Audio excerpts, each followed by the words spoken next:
अस्सलाम वालेकुम friends, welcome back my channel cook with Maryam. बिस्मिल्लाहिर्रहमानिर्रहीम। आज मैं आपके लिए लेके आई हूँ दही फ्रूट चाट, जो बहुत ही मज़े की बनती है। यहाँ मुझे दही फ्रूट चाट बनाने के लिए मैंने आधा किलो दही ली है, बिल्कुल खट्टा नहीं है। 2 मैंने सेब लिए जिसको मैंने क्यूब्स में काट लिया। यहाँ मैंने 4 अदद केले लिए हैं, उनके भी मैंने छोटे छोटे पीस बना लिए। एक मैंने अनार लिए जिसके मैंने दाने निकाल लिए। यहाँ 1 प्याली मैंने अंगूर की ली है।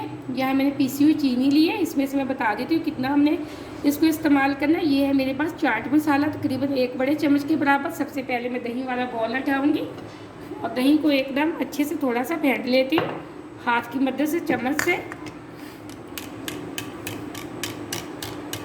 यहाँ को दही को मैंने अच्छे से फेंट लिया, ये देखिए। अब इसके अंदर मैं डाल दूँगी जो मैंने सेब काट के रखे हैं वो।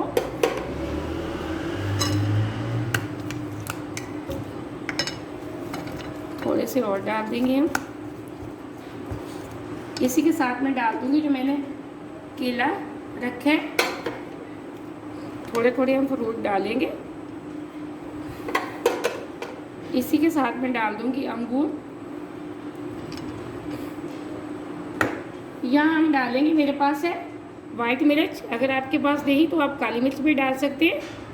थोड़ा सा हम डालेंगे 1 चुटकी के बराबर नमक। यहाँ हम डालेंगे चाट मसाला 1 चम्मच। इसी के साथ में डालूंगी पीसी हुई चीनी के 2 बड़े चम्मच। यहाँ मैंने बड़े चम्मच 2 भर के डाल दिए पीसी हुई चीनी के।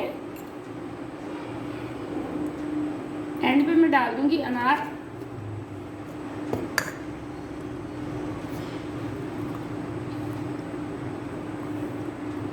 अब हम इसको कर लेते हैं अच्छे से मिक्स।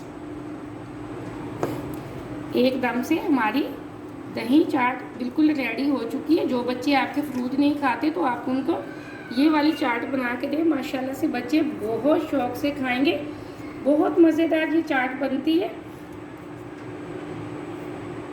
अब हम आराम से इसकी मिक्सिंग करेंगे। माशाल्लाह से ये देखें, एकदम से हमारी दही फ्रूट चाट बिल्कुल रेडी हो चुकी है। ये छोटी छोटी चीज़ें हैं जो आप बच्चों को खुश करने के लिए घर में बनाया करें, बहुत आसान से बन जाती हैं। एक तो आपके बच्चे फ्रूट खा लेते हैं इस तरीके से, वरना तो जो बच्चे फ्रूट नहीं खाते उनके लिए ये चाट बनाया करें। वीडियो को आप पूरा देखा करें और लाइक भी किया करें। आपने अगर अभी तक चैनल को सब्सक्राइब नहीं किया तो जल्दी से कर लें, ताकि हर आने वाली वीडियो सबसे पहले आप देख सकें, मज़े की चीज़ें बना सकें। एकदम से हमारी दही फ्रूट चाट रेडी हो चुकी है। आप इस रेसिपी को ज़रूर ट्राई करें। मुझे अगली रेसिपी के लिए इजाज़त दें। अल्लाह हाफिज़।